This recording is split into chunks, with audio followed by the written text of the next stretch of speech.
Hi, today we're going to talk about the 150 ProTool Blend by J.Racenstein.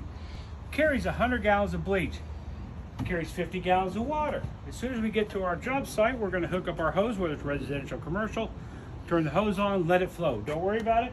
There's an automatic shut-off in here that won't allow the water to overflow. This pump will feed just rinse, okay? But the water tank feeds two different lines. One for our chemical mix, okay? And it also helps with our surfactant. So we have a stinger here we're going to stick in our surfactant.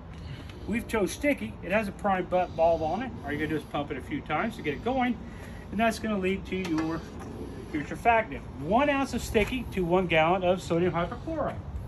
So we're going to dial this in. We're just going to do a vinyl wash today. So we're going to do a 1% mix, which, as you can see, to our mix ratio, we're going to set our sodium hypochlorite to a 30 and our chem mix, our surfactant, to a 45. Now we're perfectly ready to go. All we're going to do is dial our pump on, and we're going to come over here to our hose, and we're going to start rinsing, spraying the house down with our chemical solution. All right, so we have different spray tips on here. As you can see, we have bigger ones for our rinse and smaller ones for our spray to put on our chemical solution. So that's all set up. We're ready to go there. We sprayed the house. We're completely done. We don't even have to play with our metering valves anymore. So what we're going to do is reach down here. We're going to turn our switch to rinse, pointing back to the rinse pump.